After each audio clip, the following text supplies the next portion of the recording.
We are going to start this week with looking at wildlife management, and a lot of this is actually wildlife management in terms of kind of game and non-game animals versus thinking of just biodiversity in general globally. So we're going to focus in a little at this point right here in the United States while we're looking at this topic.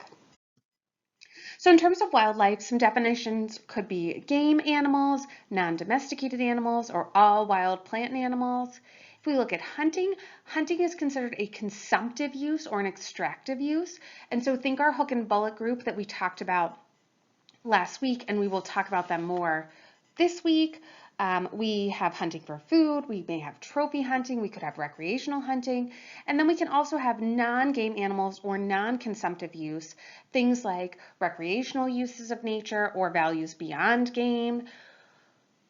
Typically, all wildlife is considered a public good. It's owned by society, if we even want to say that it is owned. And then certainly a variety of wildlife is when we have biodiversity. And like I said, we'll talk about that a little more in detail throughout the week. So if we go back, remember when we talked about our different types of goods. So we have rivalrous goods, which means consumption by one prevents simultaneous consumption by others. Typically, it's personal property. Again, think your personal computer, your personal TV, where you don't have anyone else over to watch with you. We could have non-rivalrous, so the cost of providing to an additional individual is zero. Think of going to the movies, right? So when you go to the movies, even if only one person buys a ticket, it's the same cost if 30 people buy the ticket for that theater to have that movie. Excludable goods means you can keep people who have not paid for it from having access. So, think of things that are behind a paywall now, certain sporting events, technically things like Amazon Prime and Netflix and Hulu and Disney Plus and ESPN, all those types of things. We can also have non-excludable, which means non-paying consumers cannot be prevented from having it. This is when I go to Milwaukee County, I can use the Milwaukee County Park, even though I don't pay taxes in Milwaukee County because I live in Waukesha County. Just like if you live in Milwaukee County, you can go to Waukesha County and use their public parks. So we can't keep someone from using it without paying for it. A common property resource is a natural resource owned and managed collectively by a community or society rather than by individuals. One way you could kind of think about this is if you live somewhere where you have a homeowners association and maybe you have a pool or tennis courts where only the people in that community are able to use that. And so it's managed collectively by everyone that has a house within that community, so those that don't have houses outside that community shouldn't be able to use it. We also can have a common property resource regimes arise when people are acting independently and they threaten the total net benefit for that common pool resource. If we look at the history of federal wildlife management, we're going to focus in on two specific eras. So the Progressive Era, which was roughly 1900 to 1930, and the New Deal era that went from 1930 to 1960. So remember, the Lacey Act, super important, where it said that it was unlawful to import, export, sell, acquire, or purchase fish, wildlife, or plants that are taken, possessed, transported, or sold in violation of state or foreign law. We have the Pelican Island National Wildlife Refuge. It was established by Teddy Roosevelt in 1903, and this is located off the coast of Florida. It's our first national wildlife refuge in the U.S. It protects egrets and other birds from extinction due to plume hunting. As of 2012, it's part of Everglades Headwater National Water Refuge Complex. It is also on the Ramsar Wetlands of International Importance. We also had the Game and Bird Preserves Act of 1905. It provided regulatory authority for managing uses on reservations administered by the Bureau of Biological Surveys. The act made it a misdemeanor crime to distribute birds or their eggs in any manner on federal wildlife reservations. And then lastly, we had the Migratory Bird Treaty Act in 1918. It was first enacted in 1916 to implement the Convention for the Protection of Migratory Birds between the U.S. and Great Britain. Basically makes it unlawful to pursue, hunt, take, capture, kill, or sell birds listed as migratory birds. It does not discriminate between live or dead birds, and it also will protect things like feathered eggs and nests. There are 800 birds on this protected list. So what we see is early on during the Progressive Act, a lot of bird protection, right? And that really fits with Harriet Hemingway and what was going on at the end of the 1800s, where plume feathers were really a big thing. And so we saw most visually a decline in birds. And so that's where a lot of this started. Once we get into the New Deal era, we end up with some acts of our own. So we had the Tariff Act of 1930, and it was amended by the Tariff Classification Act of 1962 to impose import duties on certain wildlife and fish, including wild birds, bird feathers, and skins. It prohibits the importation of wild mammals and birds or parts or products from those parts that are in violation of laws or regulations in the country of export. We had the Migratory Bird Hunting and Conservation Stamp Act in 1934, which requires each waterfowl hunter 16 or older to possess a wild federal hunting stamp. The sales from the stamp are deposited into a special treasury account known as the Migratory Bird Conservation Fund. Originally it was $1, it went up to $2 by 1949. It's amended by the Duck Stamp Act in 1934. The Federal Aid and Wildlife Restoration Act, or known as the Pittman-Robertson Act of 1937, created an excise tax that provides funds to each state to manage animals near extinction in their habitats. It takes over a pre-existing 11% tax on firearms and ammunitions. The money is kept in a special account to go to the states. Some species that benefit from this act particularly were white-tailed deer, wild turkey, and wood ducks, all of which now it seemed crazy that we needed to protect at a time, but we'll talk about a few of those in detail here as we go forward. Then we have the Bald Eagle Protection Act of 1940. It was amended multiple times. It prohibits anyone without permit issued by the Secretary of the Interior from taking a bald or golden eagle, including their parts, nest, or eggs.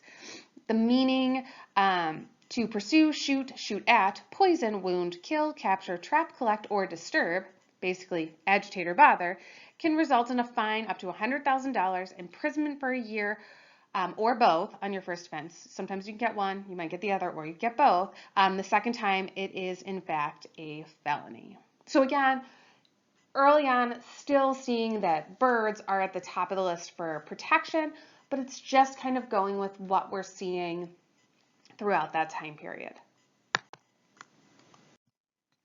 In terms of game management, we have a couple different strategies that we can try to use. The first can be to eliminate predators. It's pretty self-explanatory. The problem with eliminating predators in some cases, and we'll talk a little bit about this in our next lecture, is that we really have a nice balance a lot of times in the food chain. And so by adding new predators or eliminating predators, we could throw that off slightly. And so we could see another part of the population explode, which could cause other problems we weren't dealing with before. Limiting harvest, or what we commonly call putting a bag limit on hunting. So the number of animals within a specific species or group of species that are able to be killed or kept. And so a lot of times when you get a hunting license or a hunting tag, you are permitted to have X number. It could be one, some years, it could be multiple, other years, depending on what that population looks like. But we can limit that to kind of help with managing our game. We could regulate the season of harvest, which is very common. So we put a time limit basically when it's legal to hunt a certain animal. We could regulate taking reproductive females, so fish with eggs or crabs with eggs have to be put back. If you've ever watched Deadliest Catch, and I don't even know if it's on anymore, that was a big thing. When you watch them bring it in, right, they would have to measure it to make sure it was a certain size, and then if it was a female, they would have to put it back. We could try to enhance natural reproductions. We do this in fish hatcheries, so we'll bring adults into spawning conditions outside their normal window. We'll hold them in optimal conditions, things like light, temperature, salinity, flow rate, the food, or we could try to get them to spawn more often with a variety of methods. One way we do this with large birds is we call it clutching. So some birds will have like one egg every 2 years. And so if we're trying to get that population up, that's not super helpful. And so sometimes they have found with different types of birds, if they take the egg from the mother and then raise it in conditions, the female may have another bird or lay another egg within a certain time period. And so we've kind of double clutched in that given time period. We can also restore and enhance habitat, so we could create things like artificial nesting sites or wildlife refuges. We have 560 of these in the United States. They provide habitat for more than 700 species of birds, 220 species of mammals, 250 reptile and amphibian species, and more than 1,000 species of fish. More than 380 threatened or endangered animals or plants are protected on wildlife refuges. So kind of set up good conditions for them in order to have them thrive and then succeed. So one of the problems is the habitat when we're looking at management. And so if we look at this idea of wildlife conservation, from the definition of the Wildlife Conservation Society, it's a goal to conserve the world's largest wild places in 16 priority regions, home to more than 50% of world's biodiversity. A lot of other organizations are in wildlife conservation. All of them are basically in the practice of protecting wild species and their habitats in order to prevent species from going extinct. Things we're worried about: habitat destruction, degradation, fragmentation, overexploitation, poaching, hunting, pollution, and climate change. A lot of you come from the conservation biology field, and that's by definition the management of nature and Earth's biodiversity with the aim of protecting species, their habitat, ecosystems from excessive rates of extinction and the erosion of biotic interactions. At UWM, they define it as an interdisciplinary, interdepartmental major that is directed towards students interested in ecosystem management, natural resources conservation, environmental assessment, and/or environmental interpretation. An overall objective is to provide broad training in biological, chemical, earth, and social science to foster a multifaceted understanding of environmental problems. And like I said, especially here in the summer, most of you are coming from that department, but that's your department and major's mission statement right there. We can also look at landscape ecology, and this is the science of studying and improving relationships between ecological processes in the environment and particular ecosystems. So habitat diversity is basically the range of habitats present in a region. Why this is important is because habitat loss is the single greatest cause of biodiversity decline today. Not only is it when we flat out destroy a habitat, but when it's fragmented or degraded. Organisms adapt over thousands and millions of years, so major change in habitat is likely to render the habitat less suitable for other animals. We can also have fragmentation and connectivity of landscape elements. So farming, logging, road building, and development intrudes into unbroken expanses of forest or grasslands, and this can break up the continuous area of a habitat into fragments or patches. As it proceeds across landscapes, animals and plants require the habitat basically disappear from one fragment after another. Corridors are conservation tools that enable land managers to restore and maintain connectivity. Historically, it's referred to as linear strips of lands, but now it depends on the needs and characteristics of the species in which they are designed for. Now, this is great in theory, right? So that we say, oh, we have this big space where we have agricultural land between two forested ecosystems. So let's, in the middle of that agricultural zone, put this corridor in this forested area. We can't make animals use that, right? And we can see that sometimes having a barrier, natural or not, between habitats really split things up.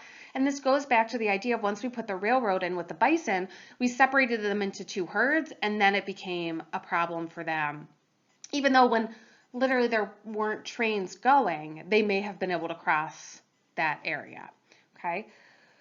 A lot of times we'll see metapopulations within isolate patches, and so patch is a term used for landscape ecology defined as a relatively homogeneous area that differs from its surroundings. They have a definite shape and spatial configuration, and so again, we can have these little bits of patches that are all great, but we can't keep someone from going to the edge. And once they go to the edge, then we're opening up possibilities. Also, when we have these patches, we start to see it encroaches on the outside in as changes start to take place.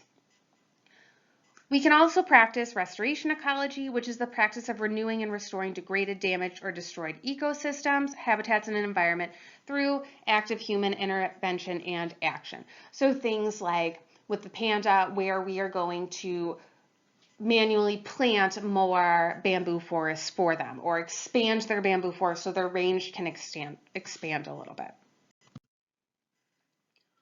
One thing that's important when we're looking at land management, and particularly habitat management, is create incentive for landowners that have this type of habitat or ecosystem on their property. And so wildlife on private property is really a hard thing to balance, because let's say we're out in Montana because of where we have our map here, and we have cattle. Livestock that are out all the time can be attacked by large carnivores, and it's one of our most sustained and most widely recognized type of wildlife damage on private property. There's a long history of hunting these big predators by farmers, including in the 1600s, where colonists shot, trapped, and offered bounties for wolves and cougars that were feeding on livestock. Crops, they can also be preyed upon by birds, because birds can cause severe damage to fruit and agricultural crops. Losses of grain in Canada are such a big thing that they have worked to reduce bird damage with devices used to frighten the birds, spreading grain near the marshes to basically lure the birds away to keep them from the fields. The other thing we have on private property is auto collisions. Hunting on private property is very dependent on the landowner themselves. So it is common in the Western US, especially when people own a lot of land and they may not be using it or near any of it. So we can have a license distribution process which is managed at the state level. In Colorado, they have vouchers that are issued to the landowner based on how licenses are allocated. Typically, you're not allowed to hunt from your car or from aircraft. A lot of times you can't use artificial light, night vision, or thermal imaging. Explosive and poisons are also prohibited. In Wisconsin, you have to have a license to hunt deer, bear, turkey, and game birds on your private land. There are some animals like beaver, fox, coyote, raccoon, woodchuck, rabbit, and squirrel that you do not. In Wisconsin, landowners are generally immune from liability from injuries of individuals receiving while they're on their land, and this was set up to encourage landowners to use their land as recreational use. Certainly one thing that we'll see, and we've talked about private property being so important here and why people may be against right to roam on private property is, are they going to sue me if something happens because it's my land? And so in Wisconsin, we've set up that if people are hunting on your private land, you can't get sued if they hurt themselves. In terms of ranchers, we can have hunting guides or lodges / accommodations where they're actually hunting ranches that are on private property that are set up to allow you to hunt, where they let game come and go in a sustainable management. Some of these places will have kind of penned in animals as well, so you're guaranteed to get something.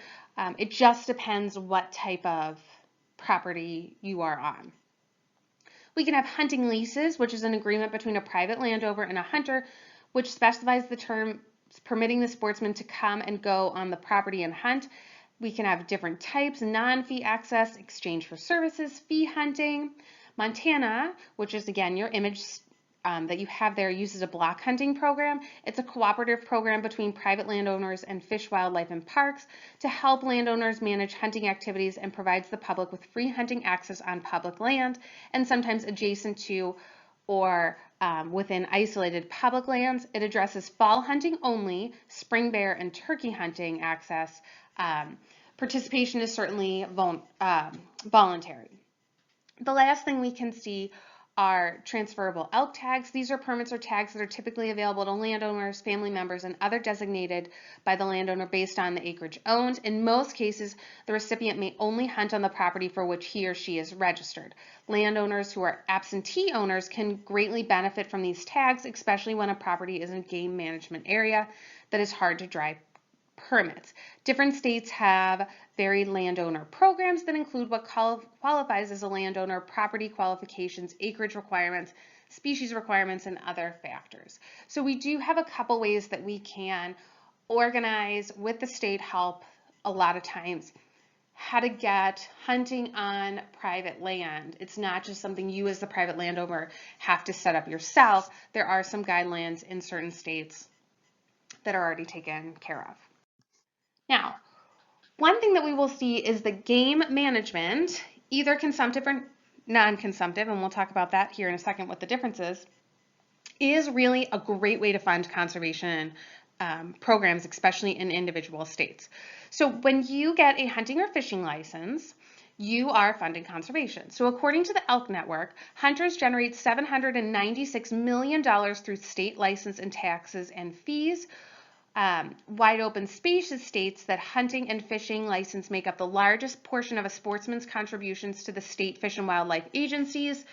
Through the Pittman-Robertson Act, we see a charge of an extra 11% on the purchase of firearms, ammunition, and archery equipment. It's the single largest source of money collected by the government for wildlife management, conservation efforts, and hunting education. The Dingell-Johnson Act modeled after the Pittman-Robertson Act, but for management, conservation, and restoration of fishing resources. State agencies that sell fishing license are the only entities eligible to receive federal grant funds, and funding is based on the number of licensed anglers, size of its land and water area. In order to get these federal grant funds, states must make sure all funds collected from fishing and hunting license fees and stamps go straight to the fisheries and wildlife programs. The license money cannot by law be used for any other purpose than state wildlife conservation programs, including the operation costs associated with State Department of Natural Resource agencies. So basically, every time you buy a fishing license or a hunting license, part of what you're paying for gets put in a special fund that can only be used for conservation efforts in your state. So it's almost like when you see or you buy something where they support a charity or a program and they say 20% of your cost of this t-shirt goes to X fund. That's what hunting and fishing license do as well, but it goes towards conservation programs within your state. Okay. We can also have game tags. These typically cost money, but as big game tags can take a lot of points or take a long time to gather the correct amount, we start to see auctions pop up to get these tags.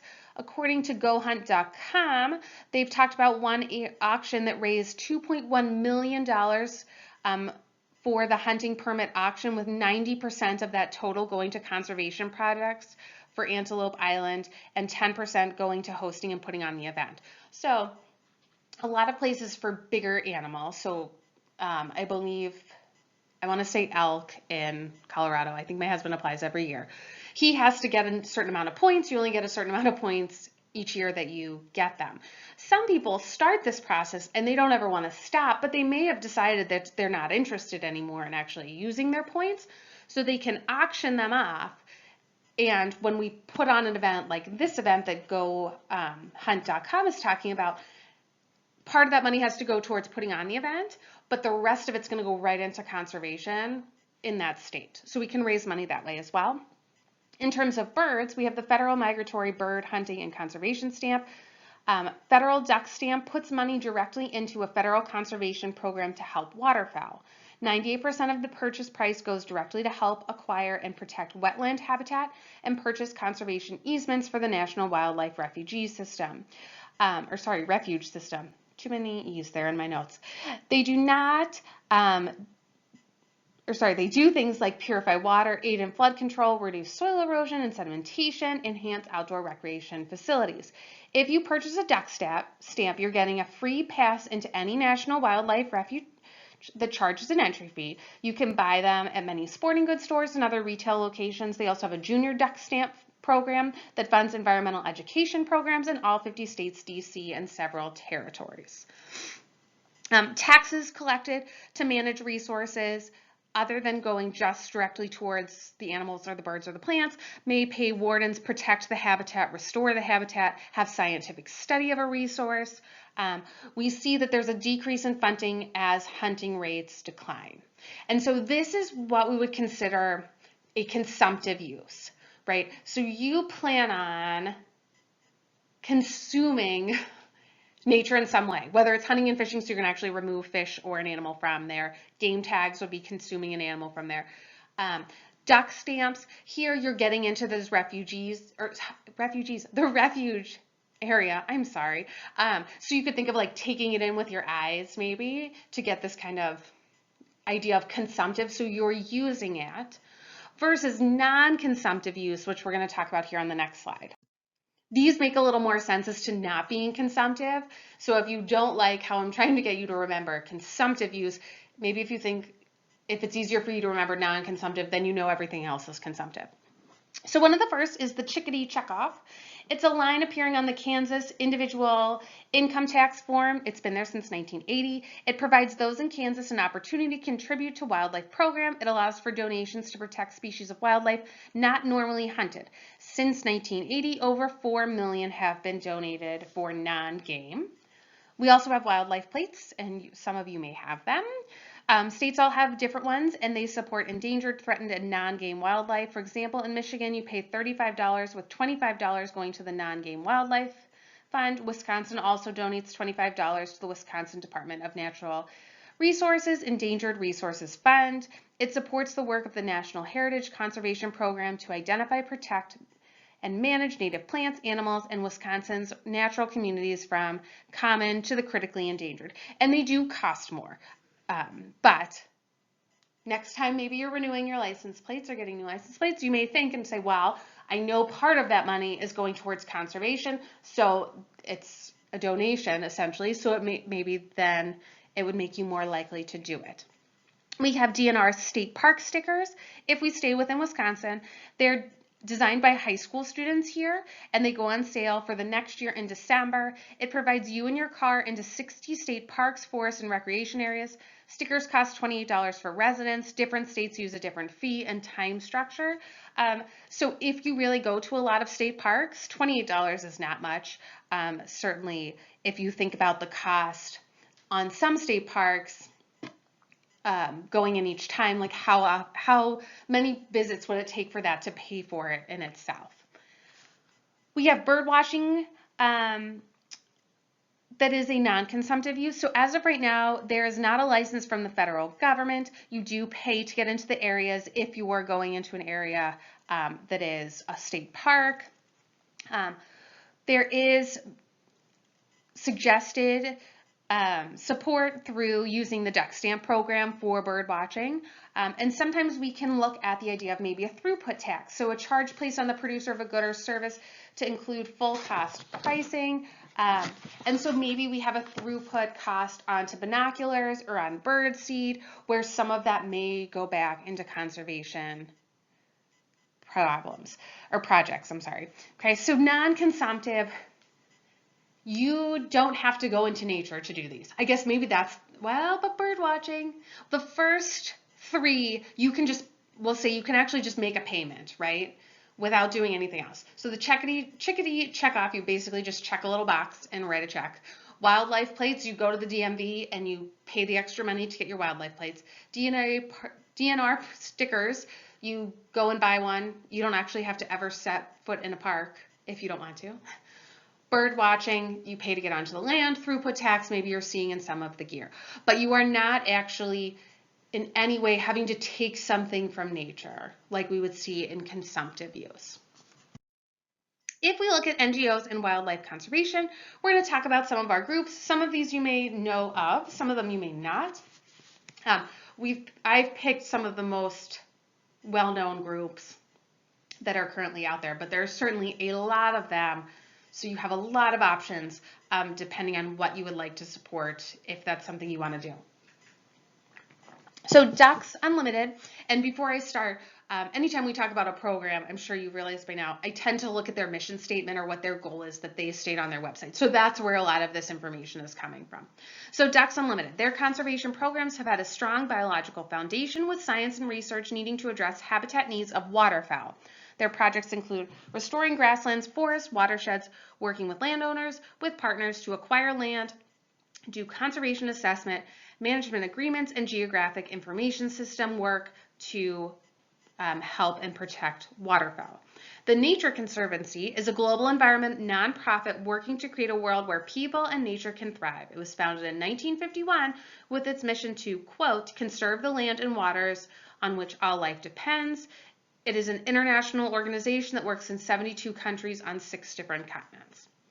Then we have the Audubon Society. Remember, this is separate from the Massachusetts Audubon Society that was started by Harriet Hemingway. However, the National Audubon Society was based off of that original chapter.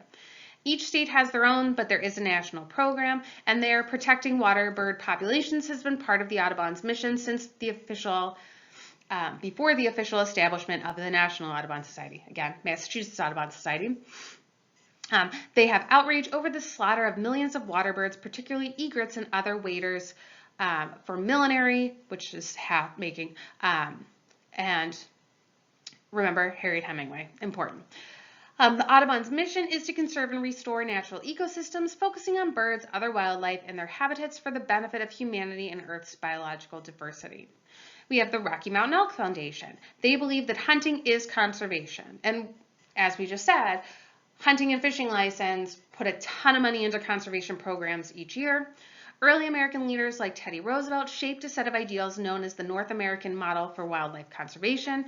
They declared that wildlife belongs to all of us, that every citizen is entitled to hunt and fish, and that science-based state-regulated hunting would drive wildlife conservation and management. Today, the U.S. has a most successful program in the world, and no one does more to uphold conservation than its hunters.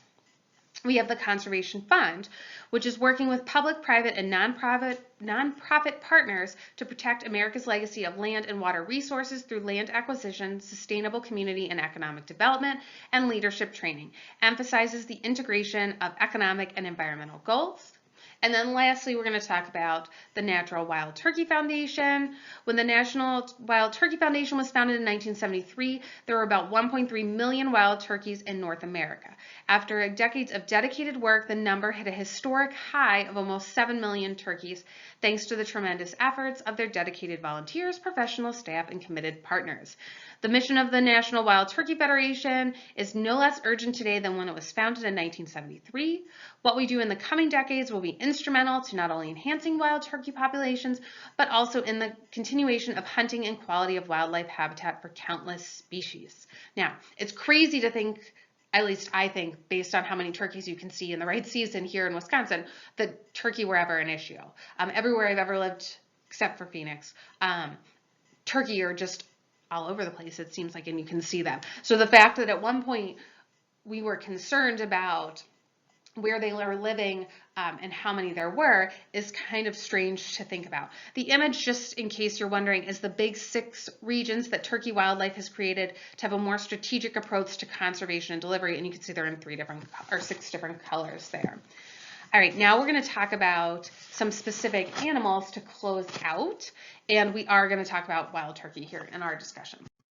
But let's start with the bison, which remember we talked about through our history discussion. So currently they're supported by the Department of the Interior. There are 19 herds in 14 states, which equals about 10,000 bison on 4.6 million acres of Department of Interior or adjacent lands. These account for 1/3 managed for conservation in North America. Conservation groups working with bison include Native American tribes, Canadian First Nations, state wildlife management agencies, zoos, academic institutions, Canadian and Mexican wildlife management, and national non-governmental organizations. They are no longer threatened by extinction, but we are still working to restore the species to its ecological and cultural role on appropriate landscapes within its historical range. The National Park Service states that their greatest conservation challenge for bison is the lack of large blocks of habitat where they can freely roam and be managed as wildlife like deer, elk, and other wildlife species. Currently, they're managed in small, isolated herds, which does pose potential long-term problems.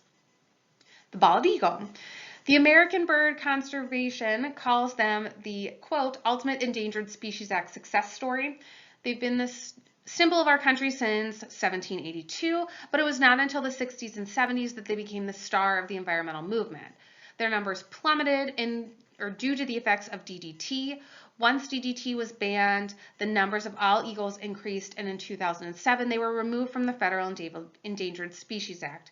DDT caused problems because it would wash off the agricultural fields and into aquatic systems where large predatory birds across the country were eating then contaminated fish. It resulted in eggshells of the eagles that became so thin that large numbers of nests would fail. Remember, Rachel Carson writes in her book in 1962 called A Silent Spring, and that kind of brings the idea of DDT and what we're seeing to the forefront and into the public. We have other acts like the Migratory Bird Treaty Act and the Bald and Golden Eagle Protection Act that are going to protect bald eagles as well. At a low point, there were about 417 breeding pairs in the lower 48 states. The population in Alaska was never threatened. By 1997, we have about 5,000 breeding pairs. And if you ever get the opportunity to travel to Alaska, it's crazy in comparison to kind of living, I would say, here and other places I've lived, where you see maybe one or two every once in a while. In Alaska, they're all over the place. So that was one place where we were really seeing that they were never threatened and never had an issue. If we move on to elk, prior to European settlement, it was estimated that there were about 10 million elk roaming across the country and in Canada. They were adapted to live in multiple ecosystems. Today, we only look at about 1 million elk living in the western, central, and eastern parts of US and Canada. As western expansion occurred, the elk were driven from their original range and removed from states east of the Mississippi River. Finally, they were pushed into their strongholds in the mountainous terrain of the western Rocky Mountain states and the Pacific Northwest. At the turn of the century, it was estimated numbers were down to 50,000. If you want to, you can research specific states, but many times they take healthy herds from western elk and try to introduce them back into an expanded range in the eastern part. We've completed some feasibility studies for doing this. And in many cases, it is successful. The last time they did this, it was done in West Virginia in 2016. They've looked into doing this into New York and Illinois, but it hasn't officially been reintroduced into that area yet. Back to the wild turkey.